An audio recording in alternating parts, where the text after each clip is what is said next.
Assalamualaikum warahmatullahi wabarakatuh. Oke, untuk video kita kali ini kita akan membahas tentang materi fisika, yaitu gerak. Benda yang dikatakan bergerak akibat terjadinya perubahan posisi. Misalnya, posisinya di A, kemudian dia berpindah ke B. Berarti seseorang itu sudah dikatakan bergerak karena posisinya sudah berubah. Oke, besaran fisika terkait akibat terjadinya gerak. Yang pertama adalah posisi, kemudian jarak, yang ketiga perpindahan, keempat kelajuan, selanjutnya kecepatan, dan yang terakhir adalah waktu. Oke. Selanjutnya kita akan mempelajari tentang perbedaan antara jarak dengan perpindahan. Perbedaan jarak dengan perpindahan. Yang pertama kita pelajari adalah jarak. Jarak itu adalah panjang lintasan yang ditempuh oleh benda. Jarak termasuk besaran skalar, artinya tidak memiliki arah, tapi memiliki nilai. Sedangkan perpindahan adalah garis lurus yang ditarik dari titik awal ke titik akhir.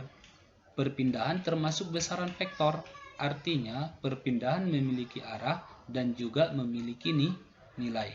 Untuk lebih jelasnya, kita akan membahas contoh soal berikut ini. Siswa berjalan dari A ke B sejauh 1 meter, kemudian bergerak ke C sejauh 1 meter, dan berbalik arah ke D sejauh 0,5 meter. Berapakah jarak dan perpindahan siswa tersebut? Nah, yang gambarnya seperti ini. Dia dari A ke B, bergerak sejauh 1 meter. Kemudian dia bergerak lagi ke C sejauh 1 meter. Dan dia berbalik arah ya ke titik D. Berarti titik D-nya di sini, dari C ke D sejauh 0,5 meter. Sebenarnya ini segaris. Cuma biar lebih mudah memahami nanti saya taruh di bawahnya seperti itu. Nah, jadi di sini yang ditanya adalah berapakah jarak dan perpindahan siswa tersebut. Nah, jarak tadi adalah panjang lintasan yang ditempuh, berarti dia bergerak dari A ke B ke C kemudian ke D. Kita hitung berapa jarak semuanya. Nah, berarti jarak itu sama dengan panjang AB, panjang BC kemudian panjang CD. Nah, kalau kita buat berarti AB panjangnya 1 meter, BC panjangnya 1 meter, tambah dengan CD panjangnya 0,5 meter. Berarti jaraknya adalah 2,5 meter. Nah, berarti panjang AC itu sama dengan 2 meter, kemudian dikurang dengan CD 0,5 meter. Berarti panjang AD-nya adalah 1,5 meter. Atau perpindahannya adalah 1,5 meter. Seperti itu. Contoh kedua. Siswa berjalan dari A ke B sejauh 4 meter, kemudian bergerak ke C sejauh 3 meter dan berhenti. Berapakah jarak dan perpindahan siswa tersebut? Gambarnya seperti ini. Ini titik A, titik B, titik C, dan titik D. Kemudian tadi di soal siswa berjalan dari A ke B sejauh 4 meter. Berarti panjang A ke B itu sebesar 4 meter.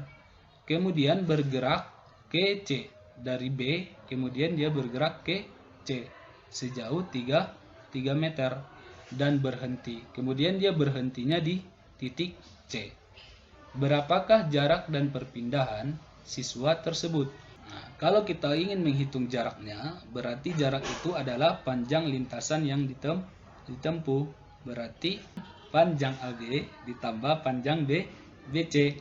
Sementara AB-nya itu sebesar 4 meter ditambah dengan BC-nya itu sebesar 3 meter. Berarti hasilnya adalah 7 meter. Itu adalah jaraknya. Kemudian kita mencari berapa perpindahan siswa tersebut. Untuk perpindahan adalah garis lurus yang ditarik, berarti dari titik awal ke titik akhirnya adalah C. Kalau kita tarik berarti seperti ini, dia akan membentuk segitiga di mana salah satu sudutnya itu berbentuk siku. Berarti untuk mencari panjang AC ini kita gunakan teorema Pitagoras. Oke, berarti bisa kita temukan AC itu sama dengan akar dari panjang AB kuadrat ditambah dengan panjang BC kuadrat. Oke, kalau kita masukkan nilainya berarti AC sama dengan akar AB itu 4, berarti kita kuadratkan 4 kuadrat. Kemudian BC itu nilainya 3, kita kuadratkan menjadi 3 kuadrat. Kalau kita kuadratkan keduanya hasilnya berarti AC sama dengan akar 4 kuadrat 16 ditambah dengan 3 kuadrat 9. Kalau kita jumlahkan berarti akar 25. Kalau akar 25 berarti 5 meter. Berarti panjang AC-nya atau panjang perpindahannya itu sebesar 5 meter. Contoh berikutnya, seorang siswa berjalan ke utara sejauh 15 meter.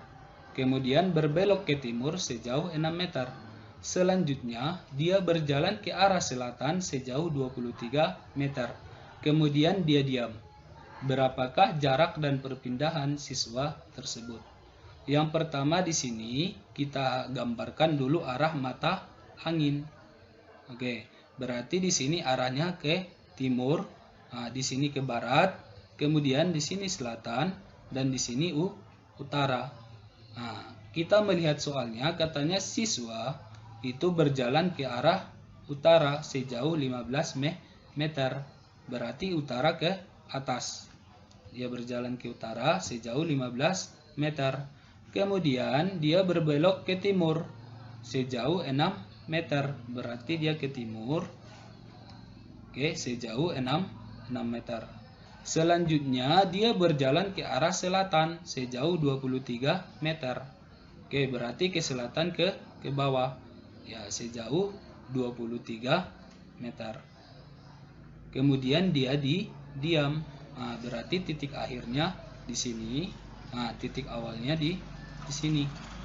Oke, yang ditanya adalah berapakah jarak dan perpindahan siswa tersebut. Seperti yang tadi, jarak itu adalah panjang lintasan yang ditempuh. Berarti lintasannya yang ditempuhnya 15 meter, 6 meter, dan 23 meter. Berarti jaraknya sebesar 44 meter. Kemudian untuk perpindahan adalah garis lurus yang ditarik, yang berarti dari sini, dari titik awal ke titik akhir. Perpindahannya seperti itu. Oke. Jadi kalau kita buat di sini sebenarnya kalau kita tarik di sini menjadi segitiga, di mana salah satunya adalah siku. Oke, di sini berarti 6 meter. Kemudian kalau di sini 23 meter panjangnya, di sini 15 meter dari titik ini ke sini, berarti di sini panjangnya 23 dikurang 15 berarti 8. Oke, di sini 6, di sini 8. Kalau kita gunakan Pitagoras berarti 6 kuadrat ditambah dengan 8 kuadrat.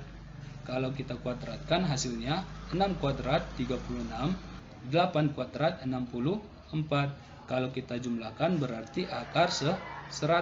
Berarti perpindahannya adalah 10 meter. Seperti itu. Ke arah di sini timur berarti tenggara, selatan berarti ke arah tenggara. Cukup sekian pertemuan kita, nantikan video selanjutnya.